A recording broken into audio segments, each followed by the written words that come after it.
Good day, everybody, and thank you for joining me once again. Like you all know, my name is Abdurrashid Koti. I'm a security and software professional. So for today, we will be talking about IAM, which is Identity and Access Management. And we have all heard of access and just a little bit about what it might mean.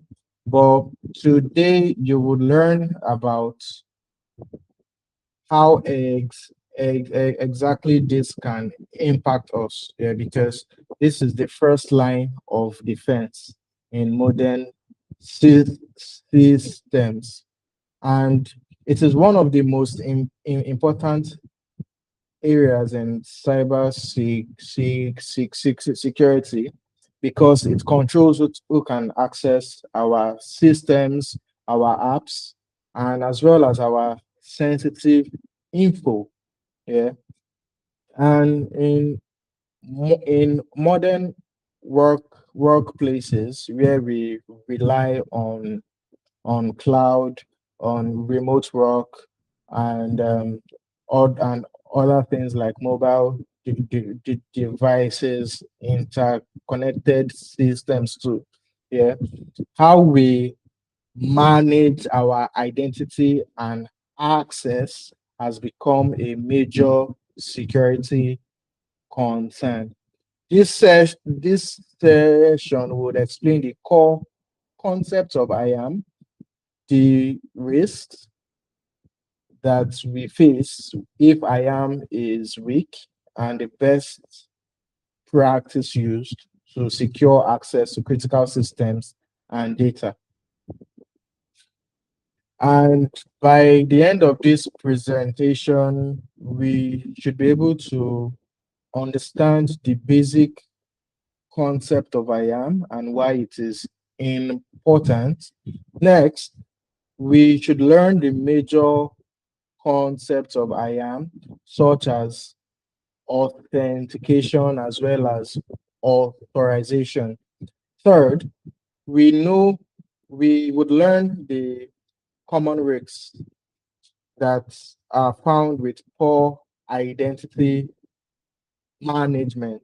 Then finally, we would explore the best pra- practice that we need to use in order to improve our security and reduce our cyber risk. So let's kick it off. The first thing that we need to ask ourselves is what is IAM? IAM stands for Identity and Access Management.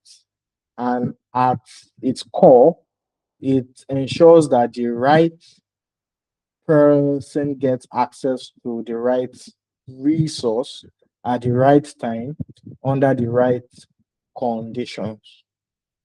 And emphasis on all of these things. We need four things, yeah, or three. The right person, one, the right resource, two, the right time, because timing is actually key. Three, then the fourth is under the right conditions. Now let's talk about the three major things that are concepts here. Identity refers to who the user is. For example, it can be an employee, a contractor, or maybe even a customer. Access, yeah.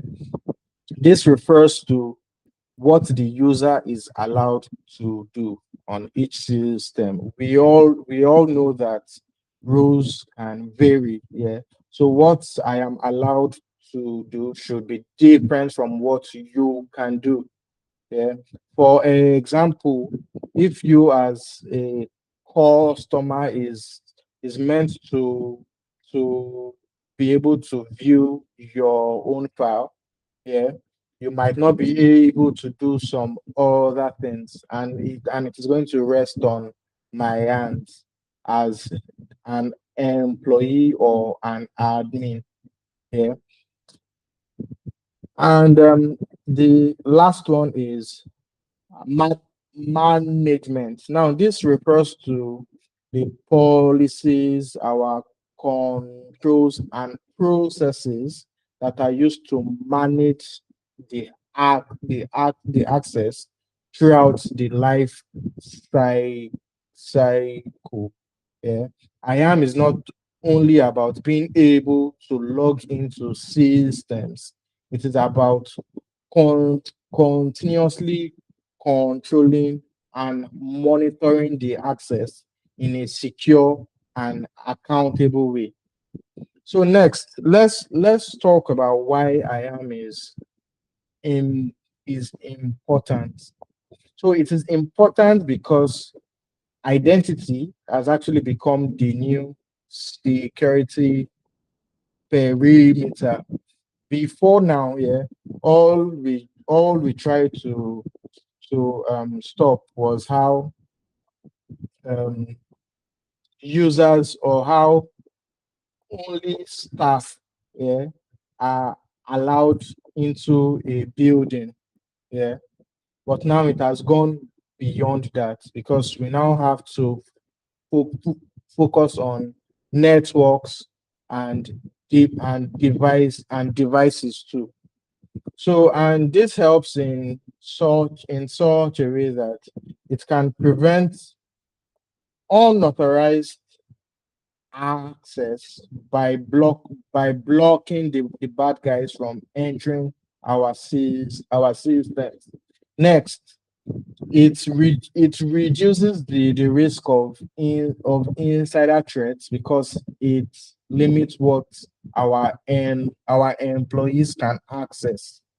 Next, it protects our sensitive data, such as can be our records of customers or any kind of data that we do not want to let out. Then lastly, it also supports compliance, yeah, from a point of view where for things like GDPR or HIPAA now, yeah, it's a strong supporter of those laws. So let's go to the next slide and let's talk about a real world case so that we can all learn from what I am showing now. And the slides show the Uber bridge of 2022. Yeah. And the attacker first got a valid employee credentials through phishing. And we've all heard of what this is. And since it is the easiest way to get through to our systems,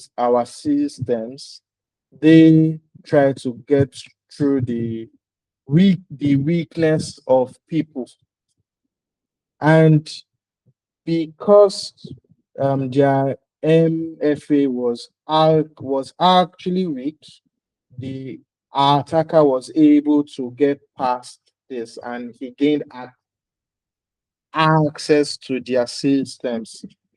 And after that, he was able to move ac- across different systems in the same place. Yeah. And the key thing that we need to learn is that strong IAM controls, especially properly enforced MFA, could have prevented or reduced the risk of this breach. Next, let's talk about the key IAM components. And there are three major things. Yeah. The first is authentication. Yeah. And this And this means that we need to verify who exactly the user is and who he says he, he is. And of course, this might be things that are as basic as passwords or tokens of fingerprints too. Next is authorization. Yeah. And this means what the user is allowed to do within a system for now. Then the last one is accounting, which is also known as logging or auditing. Yeah. And this means that we need to be able to track what users do, when they do it, and how they did it. And together, all of this would complete what we know as the IAM security life cycle. Next, let's go to the methods of authentication that we have.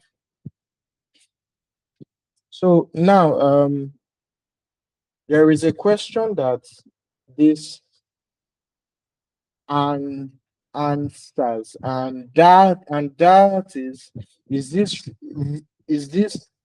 user really a real user? Yeah. The most common thing that we use is passwords. And because of the fact that we know that these things can be guessed or stolen or sometimes fished. Yeah, because we now have cases where we can try to brute brute force a password over a long period of time. And a stronger way for us to get past this is via MFA. And this means that we would need like two or more things before a user is granted any form of access. While a a password might be fine, we might also need things like a fingerprint scan or an OTP from a mobile phone or different type of things. Yeah, it can also be as basic as a token or a facial scan. So let's think of this as a step more, because if a user or if an attacker was able to guess your password now, yeah, he would definitely not have your fingerprints or your face or your token or an OTP that is gotten straight from your phone. Yeah. So let's talk next about what comes next, which is authorization.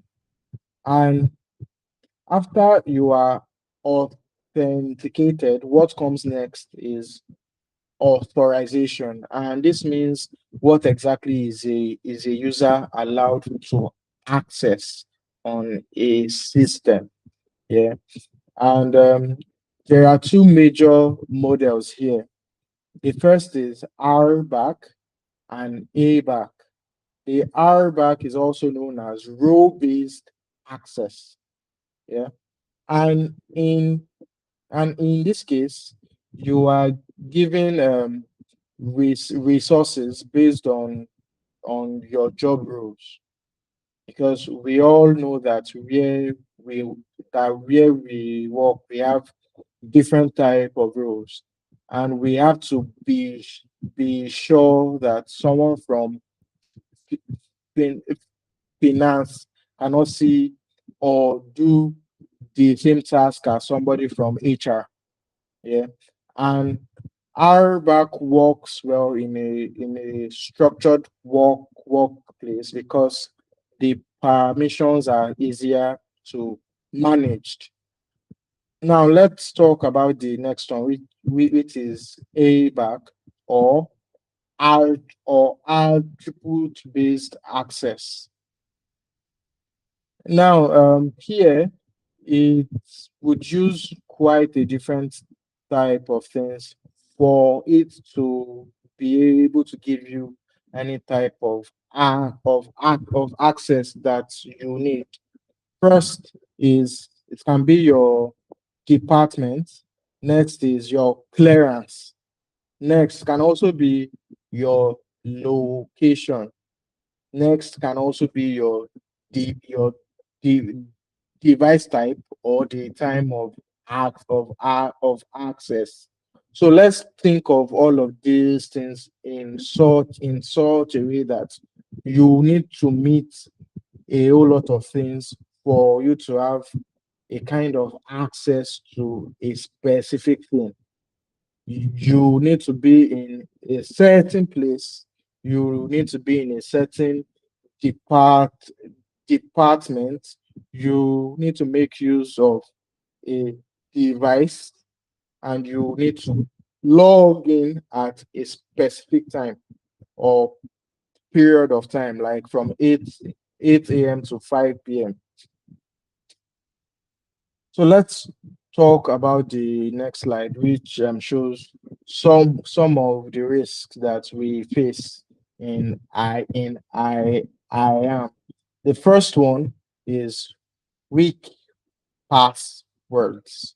Now we might feel that we had gone past most of these things, and we've gotten to a stage where we need to use a password policy where we make use of numbers, let letters, and different types of symbols too.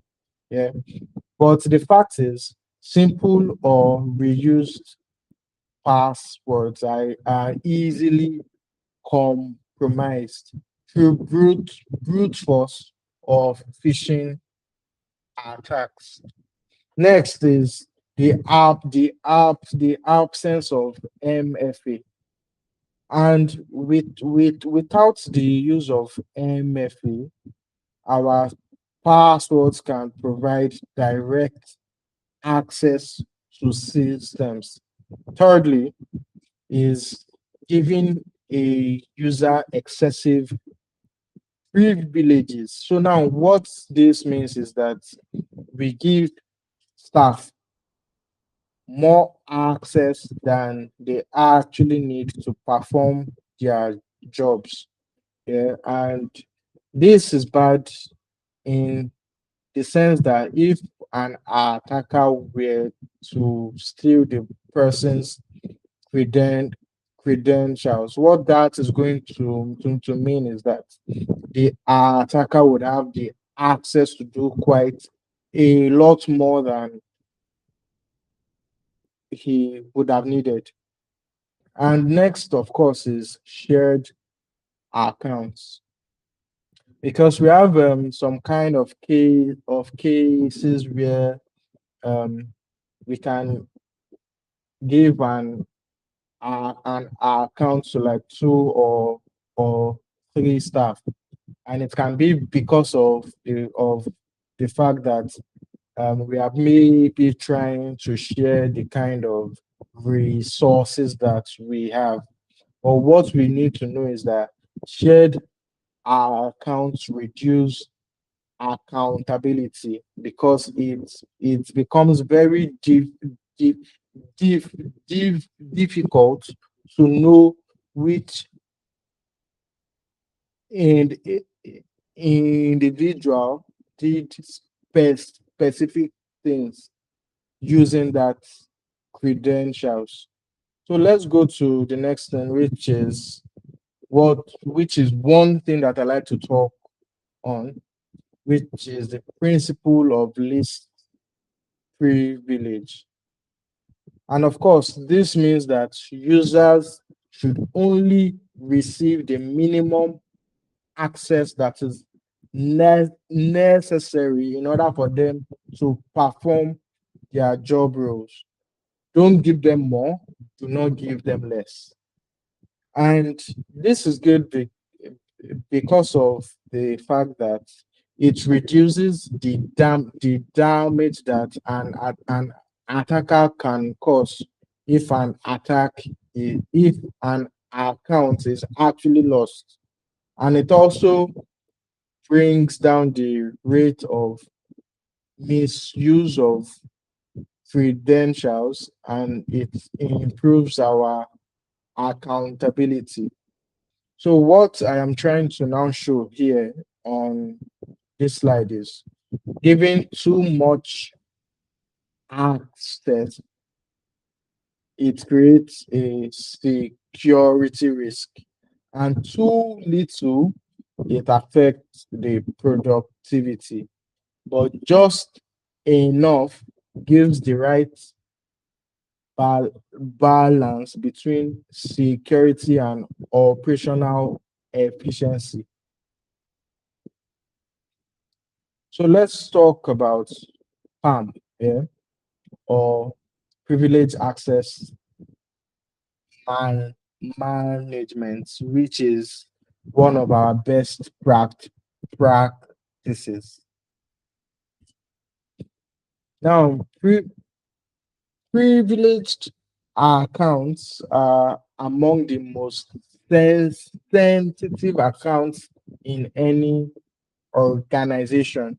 And what this means is, let's think of root, yeah, of an account that has the access to root, or an admin account, or other things, yeah, or it can even be a service account that has high level access to our systems. Now, because these accounts have extensive access rights, the bad guys would look towards how to get hold of one of them. And now, PAM now brings in a stronger con- control around this. And for instance, we have things like where we vault ad administrator credentials. We have things that we can do, like where we automatically rotate the passwords. We have things where we can monitor what all of these accounts also do. Then we also have the case where we can grant a temporary access only when it is needed. And the goal of this thing is basically to reduce the risk that is given to all of this kind of high level accounts. Next is the identity management life cycle. And here, this is commonly referred to join, move, leave. And join is when a new user joins now, and the person needs to be onboarded. Move, re, sorry, excuse me. Move refers to when a user has changed role or changed the department. Then next is leave, and leave of course refers to when an um an an employee leaves, and in this case, all system access must be revoked immediately to prevent orphaned accounts. So let's talk about the IAM best practices. So the the four things that we need to know. The first is, let's always ensure that we enforce MFA across our critical systems. Next, we always have to apply the principle of least privilege. Then thirdly, we also need to do what is known as access reviews. We need to do like a periodic check to be sure that our our access is on who needs to know and who needs to have. Yeah. And when we see that there are some say that there are rights that some users should not have, we should yank them off. Then next, we need to also try and look at automation. And in this case, we need to be able to take off our users or give them rights automatically in order to make the processes easier. So let's talk about our key takeaways now, and I have just four things for us here. So the first thing is, IAM is one of the most critical pillars of security. We should always know that and never get it off of our minds. The next thing is,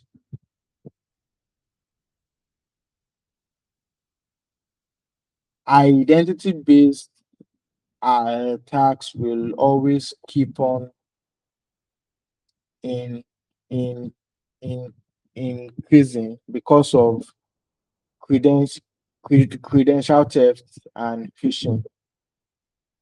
And next is, IAM is not a one-time thing. We always need to know that it's not a one-time thing. So do not treat it as a project. It's a lifelong thing, and we need to always do always try to review and improve on our governance. So thank you so much for join joining me here, and do have a wonderful day.